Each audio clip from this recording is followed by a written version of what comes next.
serai grande, je travaillerai dans un grand bureau plein de papiers, de machines et tout. Après, je me marierai avec un chic type. Nous aurons des enfants, une jolie petite fillette comme maman et un beau petit garçon comme papa.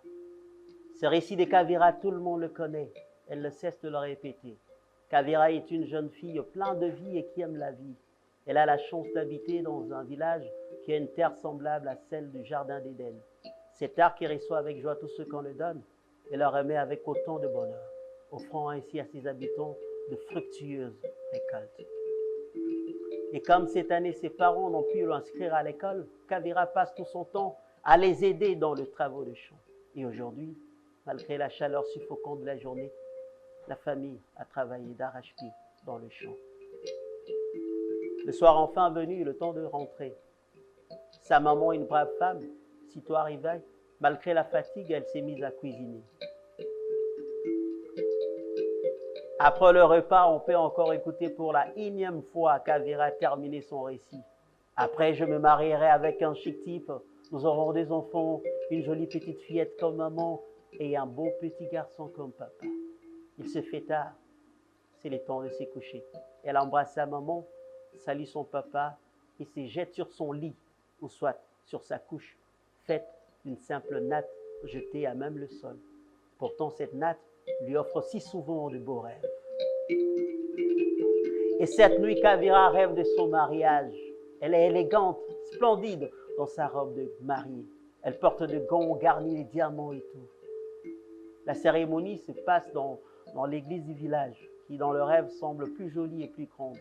Dans la foule, sa maman s'est faite tout jolie à l'occasion, assise à côté de son papa dans son costume bleu de nuit. Soudain, un grand bruit la tire de son rêve. Après quelques secondes de conscience, Kavira se rend compte que sa famille est attaquée par des hommes armés. Alors qu'elle essaye de mettre de l'ordre dans sa tête, elle voit un homme armé à la porte de sa chambre. Cet homme la tient de force et l'amène au salon. C'est alors que Kavira découvre toute sa famille, ligotée comme des chiens. Son père, sa mère, ses frères, ses sœurs, ligotés comme des chiens.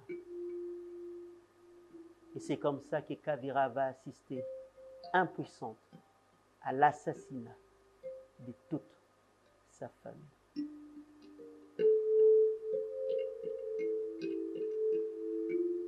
Son tour venu, elle rassemble ce peu de force qui lui reste et dit à ses bourreaux, « Je sais que vous allez faire de moi comme vous venez de faire avec ma famille, mais je vous demande de me donner juste le temps de chanter. »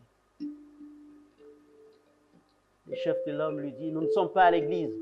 Vas-y, chante ta chanson, mais fais vite. Nous devons terminer ce que nous avons commencé. »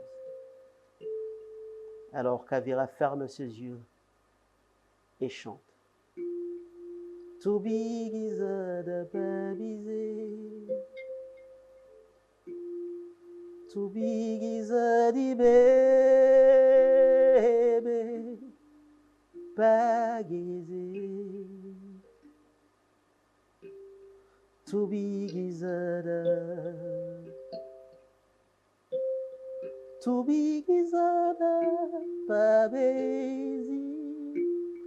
Pagizeda baby zedo, to be gizadi baby, pagize. Mugenzi wawe uzamukunde, n'imbaraga zose n'umutima wose. Mugenzi wawe, mugenzi wawe, mugenzi wawe uzamukunde n'imbaraga zose n'umutima wose. Mugenzi wawe, mugenzi wawe. Elle garde encore ses yeux fermés, s'attendant au pire. Et comme rien n'arrivait, elle ouvre ses yeux et comme par enchantement, la salle est vide. Ses bourreaux, touchés par la chanson, sont tous partis. Voilà comment la magie de la chanson sauva cette jeune fille de la mort. Ceci n'est pas un conte, c'est une histoire vraie qui s'est déroulée à Oicha, non loin de la ville de Béni, à l'est de notre pays. En ce moment, une pensée pieuse à tous nos pères, à tous nos mères, à tous nos frères et sœurs, à tous nos grands-parents tués injustement à l'est de notre pays.